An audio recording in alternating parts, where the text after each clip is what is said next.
So you're thinking about moving to Memphis in Mississippi. Well, in today's video, I'm going to show you exactly what you need to know to buy a house, the complete buyer's guide to buying a house in the Memphis market. All right, let's get started with that one.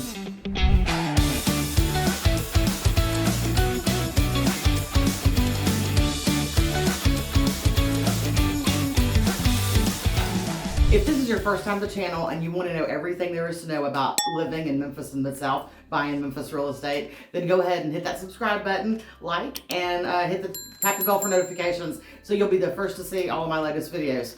Like I said, today we're going all about the buyer's, the benefits of home ownership and the buyer's guide. So complete buyer's guide to living in Memphis and the MidSouth. This video may be a little boring, but there's lots of paperwork involved, but you might enjoy it. I had fun doing it. All right, let's talk about buying a house in Memphis. So today I'm taking you on a complete home buyer's guide, and we are going to look at the benefits of home ownership. There's 7 reasons to own a house. First of all, the tax breaks. The tax breaks are exactly what you need. You get to deduct the interest on your mortgage. So that's great. Real estate appreciates. So in the long-term growth, you want to buy a house, that's your biggest wealth building tool, is owning a house. Equity is money that's yours. It's basically a savings account. It's money paid for in rent, goes to someone else. You'll never see that money again. But when you make mortgage payments, that goes into the ownership of your house, and the interest reduces, and you eventually pay your house off. Selling it with it later in life, you could have lots of cash on you. So it's basically a built-in savings account. So when you sell your home, you can generally take $250,000, $500,000 for a married couple, and you won't have any federal income tax to be taxed. So predictability, unlike rent, your fixed mortgage rates don't rise over time. That's a little deceiving. Your mortgage can adjust during the course of your mortgage every year. If your insurance changes or your taxes change through the city or state that you live in, there's 4 things that are involved in a mortgage. It's the principal, it's the cost of the house, it's the insurance, it's the interest rate, and it's the taxes. So your principal and interest most likely do not change. Now, your homeowner's insurance and your city and state taxes, they can fluctuate. And maybe once a year or every 5 or 6 years, you could get your mortgage going up and down $100 or $200 depending on the deficit that you are not paying in that mortgage. So anyway, that's what you can expect when you're owning a home for the first time, and you want to know why your mortgage changed. Your mortgage didn't change, your interest principal didn't change, but maybe your insurance went up, maybe your taxes went up. That would be the only difference. And they'll let you know for sure. They'll make sure that they tell you when they're changing your mortgage. Usually the mortgage company will contact you and let you know. All right. And remaining in a neighborhood for a long period of time gives you a chance of community, to know your neighbors, know who you are, know where you live. I've been in my house for 18 years now, and I'm probably not going to move because I know all of my neighbors. They all know me, and we have a great relationship in the community here. Just last week, my neighbor came over and said, "I bought too much meat. Do you want to cook it on the grill tonight?" So that's a benefit of having a great neighbor, and I do have great neighbors. So I'm going to transition to the next bit. This was the benefits of home ownership, and we're going to go into buyer's first steps. All right, come with me and we'll see buyer's first steps. Okay, so this is just a little animation of the buying process, step-by-step guide. First of all, meet an agent, get to know an agent, hire that agent. And then we want to go through all of your specifications. Sometimes people say they want a 4-bedroom house, can't do anything without a 4-bedroom house. What they really need is only 3 bedrooms and an office. Or what they really need is 3 bedrooms and a game room. So that could be one thing. Like I said, a lot of new construction, they don't give you a dining room these days. And it's just one open concept. And what I've found out is that men kind of feel like they don't need to be in the kitchen all the time. They want their own room, their own space. Maybe it's a game room, maybe it's an office, maybe it's a closed-in patio outside. So we just need to know the specifications, because I could show you all kinds of things that you tell me you want and you really don't want those things. So anyway, from the beginning of what you want to what you find out what you can afford and what you can buy can be 2 completely different things, and we could actually end up with something completely different. even in a different city or a different state. I'm licensed in Mississippi and Tennessee, so I can help you cross that state line at any time of the day.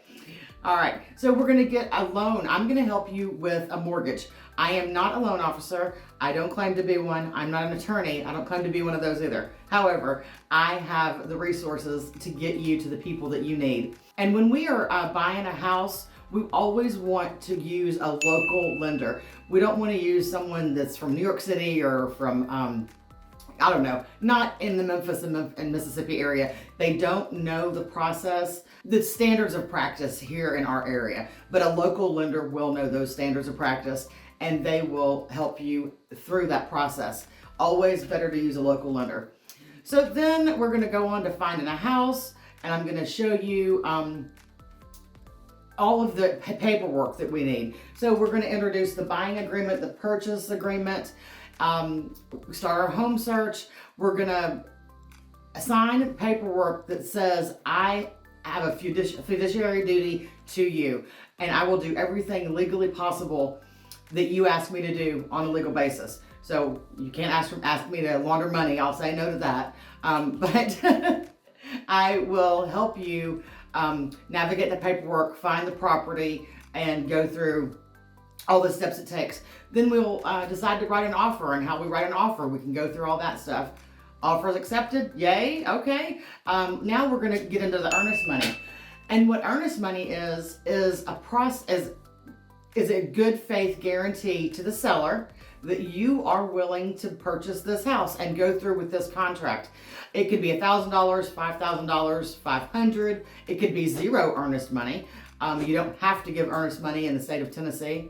However, that's just a good faith requirement that we're offering the seller. We really are gonna go through with buying your house. Okay, they're gonna finish the loan process at this time. So you're gonna be working with me. We're gonna be working with the attorneys that are closing the paperwork, and then we're gonna be working with the loan officer. So you'll have several people that you need to be working with, getting insurance and talking to the title company and doing those things. So that's all this process. This usually takes about 35 days, 30 to 35 days. All right, and we get our homeowner's insurance, we get our inspections. Definitely get your inspections. So, and when I mean inspection, I mean the entire house and all of its systems inside the house. Now, we can't look behind walls. The home inspectors are licensed by the states, and they can use infrared technology, and they can use heat sourcing, and they can see things in the walls, you know, kind of. Especially on new construction, if they accidentally like drywalled over a vent, then that can happen. So we want to check those things out. So we get our licensed inspector, get the inspection done. We ask the seller for repairs, or we don't. We negotiate the repair at this point. And so after that, we go to closing. We get our utilities arranged, and you wire the funds. So most attorneys will not accept checks, especially anything over like $5,000. So you actually have to talk to the attorney specifically. We never open an email from an attorney that we don't know. I'm not involved in this process at all. However, I can direct you on how to take care of this process, and the attorneys will direct you on how to take care of it, and so will the lender, and so will the bank. So they'll all work together to help you get your money wired to the right spot. We do not want it going to Singapore, overseas, okay? And we go to closing. Basically, closing is a ceremony. It's already been done. You've already been approved. You've already been funded. You've already given the money. And sitting down and signing the paperwork is just basically a ceremony. It's the end of the process, and then you move into your house. So it's a long step. It takes 35 or 40 days to get it all done if everything works smoothly, and hopefully it will. All right, let's look at the next process. The next process is the buyer's credit. And let's look and see what kind of credit and what you need for moving into a house, for buying a house. Okay, here we are, credit and you. What you can do to improve your credit. Well, you can get a free credit report from your bank usually, or one of these online things, you know, Transperian, Credit, TransUnion, the 3 credit bureaus. So you want to pay down all your credit card bills, not everything all at once, but you want to pay them down and never max out your credit cards. That is one of the worst things you can do. While you're in the process of buying a house, do not order anything online with credit. Don't buy appliances, furniture until after you close on your house. Okay. And don't apply for new credit cards. Don't open up any new credit cards.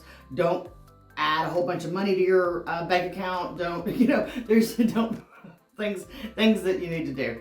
Okay. And always, like I said, get a local bank lender. Don't use a finance company. They're probably much higher interest rates. And every lender and finance company has their own fees, their flat fees and rates. So get your credit report, know what you need to do. Basically, you need about a 650 to even buy a house. So some lenders will go down as little as 580, but your interest rates might be a little higher. So let's keep that in mind. Keep your credit up and going strong so you can buy a house. All right, and next we're gonna go and talk about your mortgage. Let's talk about the mortgage here. All right. So now that you've gotten your credit in check, we're going to apply for a mortgage. So what do we need to have when we apply for a mortgage? Now, I can get pretty personal with what you guys need for buying a house. However, I am not nearly as personal as the the banks. They get into your business. So first of all, what they need, your full name, your birth date, your social security number. They need your last 2 years where you lived, your last 2 years of employment. Now, when you're buying a house, please don't change your job or quit your job. That will kill a credit. That will kill a home purchase process. Okay, so now you can change jobs if you stay in the same business. So if you're a truck driver and you've been a truck driver for 14 years and you change to a better company or a different company for whatever reason, that is okay. A lender will say that's okay. You're still a truck driver. You're still doing the same thing. You've still been employed. Okay, so that's one thing.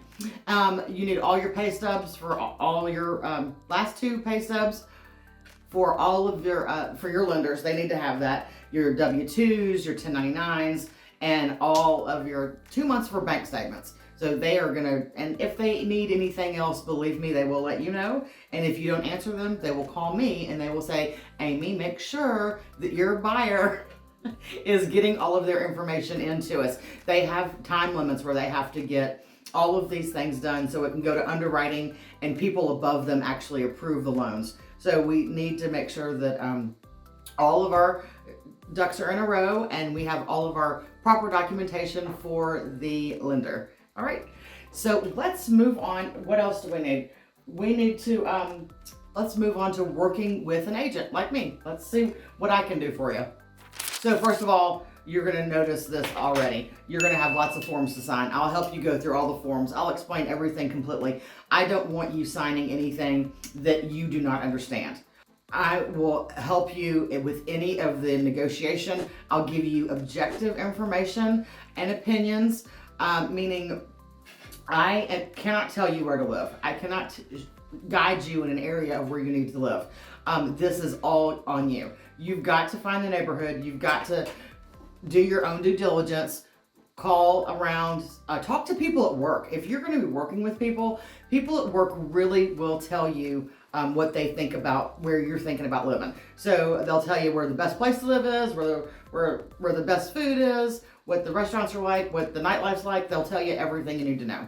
But I can give you information like utilities and zoning and schools and provide you with information like that. And I'll be able to help you answer important questions like, will the property provide the environment I want for a home investment, and will this property go up in value? So I have resources for that, and I can help you make those decisions properly. And we will find the best property out there within your budget. So I have had people in their budget, and that's their max budget they're going to have, and that is it. And they're so disappointed in that max budget. What they fail to tell me is they're actually approved for a little bit more, and we jump that line and go there, and they're a little bit more excited about the home buying process. I am not here to make you spend every bit of your money. I am here to keep you in line with what your values are and what you need and where you're comfortable and what you're comfortable spending money on. So that's what I do. I want to make sure that you are in the best financial position you can be in when purchasing a house, and we don't go over that. We don't want you to be house poor, as they say. So house poor means all your money that you make during the month goes to paying a mortgage, and you don't have any money left over to do anything else. So that's not what I'm in the business of doing. I'm in the business of helping people get into a house that they love and buying and selling them. So, all right.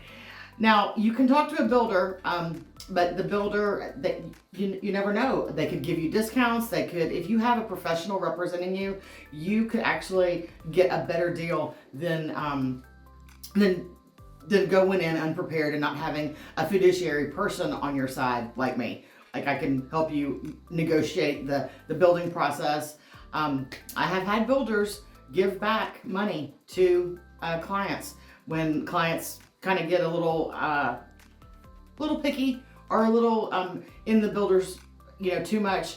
So there's reasonable guidelines that we follow when we're working with a builder, and yeah, so that's a fun time when we're working with the builder. All right. Oh, yeah, open houses. When you guys are not with your agent, when you are going to open houses on the weekends and you're seeing all these cool houses, please remember that agent that works in that open house does not work on your behalf. That agent works for the seller. They're not going to tell you everything. They're not going to divulge any information, and they're definitely not going to give you the best price on the house. So that's why you need to tell them, yes, I've hired an agent. Here's my agent's business card. She may or may not be with me today, but they will try to get you to buy and work with them. And that's not always in your best interest. You really do need to work with somebody that has actually been hired to work for you. All right, so a buyer's agent always has your best interest in mind and are already working. If you're already working with the agent, please let the open house agent know that you are not up for grabs. You are already caught. Okay, so let's get to the contract now. Let's look and see what the contracts are all about in buying a house. Okay, from contract to close, we work with our team to ensure a seamless process. Okay, so that's nice. Yeah, I have lots of people that I do know that I can get in contact with, from home insurance, from house inspectors to attorneys to lenders. So I can help you before the sale, during the sale, and after the sale, coordinate all the details for utilities, help you arrange inspections. Your lender will require you to do some stuff, but between the lender and the attorneys and me, we will all work together to make sure that we get the appraisal done, the inspection done, insurance is done, final walkthrough, and everything you need to know. So an appraisal can go several ways. So when the bank sends out an appraiser, they're going to the house that you have a contract on and that you are going to be potentially living in. And the bank will not give you money if they don't feel like that house is worth the value. So if you say the house is going to be sold for $500,000 and the bank says, no, it's more like appraised from all the neighborhood that we went through and the appraisal and the value, it's $450,000. Well, three things can happen. You can cancel your contract. The seller can lower the price to $350,000 or $450,000, or you can make up the difference. You can bring an extra $50,000 to the bank, where the bank will only give you what they say that the house is worth, and you can pay the difference. You can pay the difference. The seller can lower the cost, or we can get out of the contract altogether. So that's what an appraisal is for. An appraisal protects the bank and you at the same time.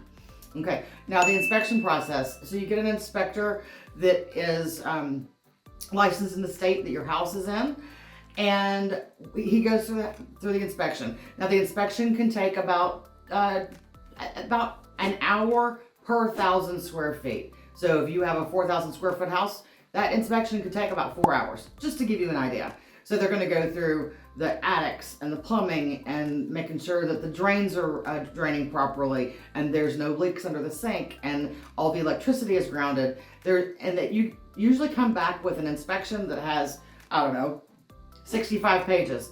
That's not to worry. Inspectors are very detailed, and what I usually say is if there's a major problem, we'll ask the seller to fix it. But if there's not a major problem and you can live with it or get it fixed later, that'll be fine too.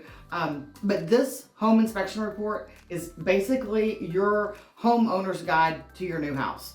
Where's the water shut off? Where is this? How hot is the temperature? When does the air filters need to be changed? So that's what we're talking about when it comes to your inspection. And now you own that inspection. You have paid for that inspection. So let's make sure that that's your inspection to keep. Now we're going to apply for homeowners insurance and be prepared for flood insurance if you need to. Well, with our MLS, I can actually look and see if we're in the 100-year floodplain or if you're not in the floodplain, if you need insurance, flood insurance extra. Usually up here in North Mississippi, we don't need a lot of flood insurance. Some areas, yes, they do need it, especially if you're along the Mississippi or around lakes and other things. But we're not coastal, so we don't do flood insurance for like hurricanes and stuff. Now, the final walkthrough is an opportunity for the buyer to ensure that all the repairs have been made, the home is in better or the same condition as when you put the offer in. When you put the offer in on a house, you want to make sure that you're getting the house doesn't have broken windows, the door's not broken down, everything is in the same condition or better than when you made the offer. So that's what we do with the final walkthrough. And sometimes I've had to stop a closing because either the seller didn't do their end of the bargain when they said, oh, I'm gonna get grandma's stuff out of the house. Well, they didn't, so you need to wait and make them do it. Seller will not do anything for you after they've gotten their money. You can bank on that. So we get them to do everything they've promised to do before they close on their house, before you give them money. So that's what we do from contract to close. It's a lot of working parts, but it can go very smoothly and it can be a lot of fun in the process. All right, let's look at what an actual contract and offers look like. All right, let's move on to that. Let's see what's happening in the contract world. All right, let's look at an offer. This is a typical version of our contracts. Our contracts are 9 pages long. We cover everything to cover our buyer, to protect our buyer. So before the offer is even written, I'm going to go over what a competitive price for the house should be. I will suggest what you need to offer. And there's different kinds of offers. One thing you hear sometimes is called a clean offer. A clean offer could be very easy. Cash deal, quick closing date, and you don't ask the seller for anything else. You don't do inspections, you waive the appraisal, you do things like that. And that's a clean offer. Another clean offer could be a conventional loan, an FHA loan, and not asking the seller to leave the refrigerator and leave the swing on the front porch, things like that. If you don't ask the seller for a lot of those things, you're not asking for closing costs, you're not asking them to pay termite treatment or any of these kinds of things, that's considered a clean offer. All right, so this is just an example. And it has the property, and it has the name of the buyers, and then the properties right through here, and then items that will remain at no cost to the buyer, and then items that will leave. All right, so we're gonna negotiate the terms, put the offer in. I need a lot of information from you at this point. I'll need to know what kind of loan you're gonna get from your lender. I'll need to know the taxes, the specific terms. I need to know your full legal name. So I get a little nosy here. I need to know what down payment you're putting in, how much you're putting down. Are you paying for your own closing costs? How much earnest money you need? And we talked about earnest money a little bit ago, but the earnest money, that good faith money, that could be $500, $1,000, $2,000, $3,000. It could be whatever you think would be the best presentation for your seller. So that's what we're doing with that. And then we work through the contingencies. Contingencies of a home, it's contingent on appraisal. It's contingent on inspection. It's contingent on termite removal or no termites. It's contingent on the buyer being able to bring the money to the table. These are all contingencies. They're conditions that must be met in order to purchase the home. So whether it's contingencies on the buyer or on the seller, This is just normal part of the process, but I work through all of these contingencies with you. All right, so that is your complete guide to selling, to buying a house. So we went through the mortgage process, we went through the credit process, what you need to do your credit, how to work with an agent, how to hire an agent, how to go into an open house and not get bamboozled by the selling agent. We went through the contract, we went through the offers. So I hope that I gave you some insight on buying a house, working with an agent, and what all we can do for you. All right, thanks. If you need to buy a house here in the Memphis market, please feel free to reach out to me, contact me, call me, text me. We'll get you into a house, a new one, an existing one in Tennessee or Mississippi. Thanks for watching.